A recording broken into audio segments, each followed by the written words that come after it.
আসসালামু আলাইকুম সুপ্রিয় দর্শক মণ্ডলী, এগ্রিকালচার রিসার্চের পক্ষ থেকে আপনাদেরকে আবারও স্বাগতম। আগস্ট মাসে কি কি সবজি চাষ করবেন সেই সকল বিস্তারিত নিয়ে আজকে আপনাদের সঙ্গে আলোচনা করব ইনশাআল্লাহ। এখন আমাদের চ্যানেলটিকে যারা সাবস্ক্রাইব করেননি অতি দ্রুত সাবস্ক্রাইব করে নিন। আগস্ট মাসে কি কি সবজি চাষ করে আপনারা লাভবান হতে পারবেন সেই বিষয় লক্ষ্য রেখে আমরা আজকে এই ভিডিওটি বানিয়েছি।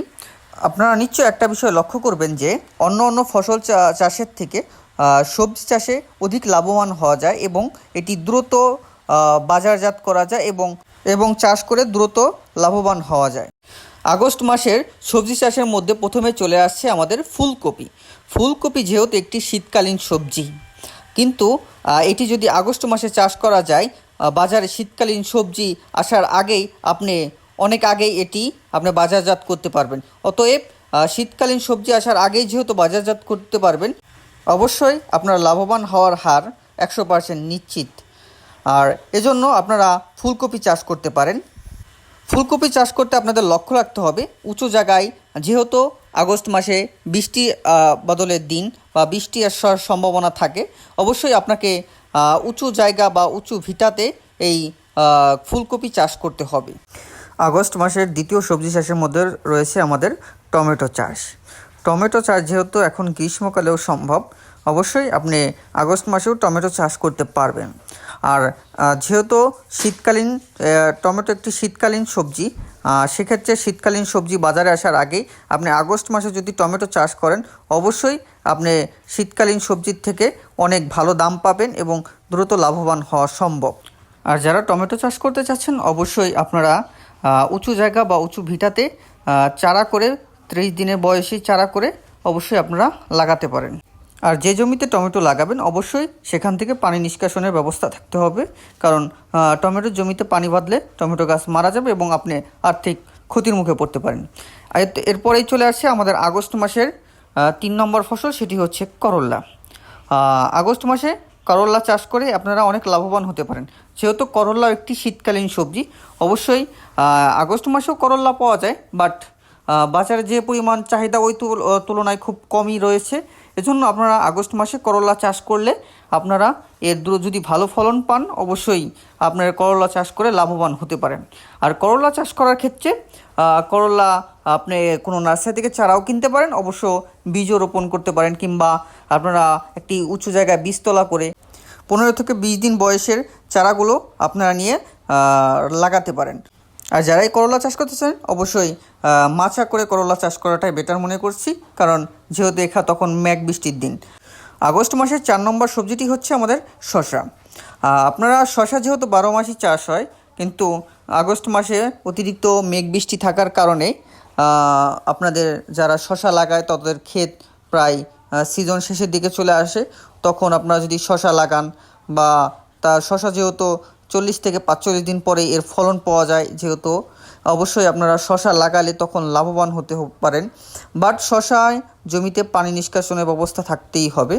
আর শসার চারা আপনারা বীজ কিনেও করতে পারেন, আবার চারা কিনতেও পারেন, যেহেতু নার্সারিতেও শসার চারা পাওয়া যায়। অবশ্যই আপনারা লক্ষ্য রাখবেন যে শসা গাছে যেন পানি না বাঁচে। এরপরে চলে আসছে 5 নম্বরে মরিচ চাষ। মরিচ আমাদের সারা বছরই প্রয়োজন হয় এবং বাজারে সারা বছরই চাহিদা থাকে, কম আর বেশি কিছু। যেহেতু মরিচের চাহিদার তুলনায় শীতকালে মরিচের দাম পড়ে যায়, একটু কমে যায়। আর যেহেতু বৃষ্টির সময় মরিচের দাম তুলনামূলক একটু বৃদ্ধিই পায়, কারণ তখন মরিচ গাছগুলো অনেক মারা যায়। তখন যদি আপনারা আগস্ট মাসে মরিচ চাষ করতে পারেন, তখন শীতকালীন মরিচ বাজারে আসার আগেই আপনারা বাজারজাত করতে পারবেন মরিচ। তখন আপনারা মরিচ চাষ করে লাভবান হতে পারবেন।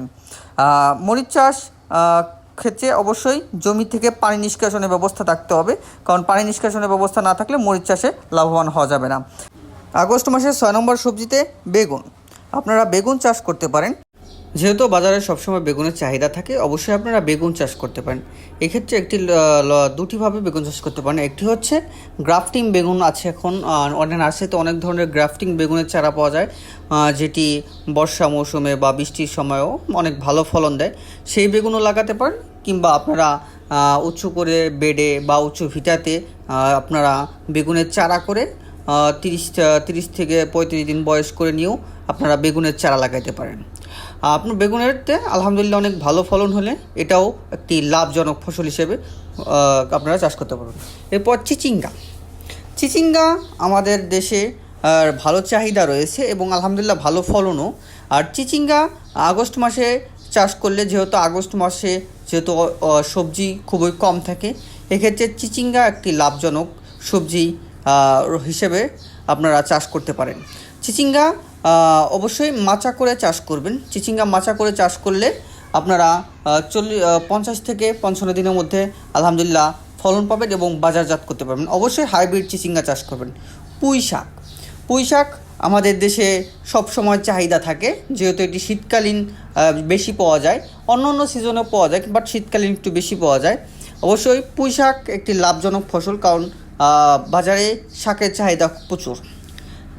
অবশ্যই লক্ষ্য রাখবেন পুঁই শাক এমন জায়গায় চাষ করবেন যাতে পুঁই শাকের পাতাগুলো ফুটো এবং ঝাঁঝরা না করে ফেলে। যদি ফুটো করে ফেলে বা নষ্ট করে ফেলে তাহলে লস হবে। 9 নম্বরে চলে আসছে লাউ বাংলাদেশের সবসময় একটি চাহিদাপূর্ণ একটি ফসলের মধ্যে একটি। লাউ বাংলাদেশে সবসময় চাহিদা থাকে এবং বাজারে অনেক ভালো দামও পাওয়া যায়। প্রতিটা লাউ 60 থেকে 70 টাকা। আর লাউ চাষের সময় অবশ্যই আপনারা মাচা করে চাষ করবেন এবং উঁচু জমিতে চাষ করবেন, যাতে পানি বাঁধলে লাউ গাছ মরে যাওয়ার সম্ভাবনা থাকে। অবশ্যই লক্ষ্য রাখতে হবে, লাউ উঁচু জায়গাতে রাখবেন এবং সঠিক পরিচর্যা করলে আলহামদুলিল্লাহ লাউতে অনেক ভালো ফলন পাওয়া যায়। অবশ্যই হাইব্রিড লাউ লাগাবেন, যেটি হাইব্রিড লাউ লাগালে অনেক ভালো ফলন বেশি পাওয়া যাবে। আপনারা কেউ দেশাল লাউ লাগাবেন না। ধনিয়ার পাতা অল্প সময় একটি লাভজনক ফসল। ধনিয়ার পাতা আমাদের সারা বছরই এখন বাজারে যেহেতু পাওয়া যায়, বাট ওই পরিমাণ সাপ্লায়ার নেই। ধনিয়ার পাতা চাষ করার মতো অত পরিমাণ সাপ্লায়ার নেই। অবশ্যই ধনিয়ার পাতা একটি উঁচু জমিতে বেড করে আপনারা চাষ করতে পারেন।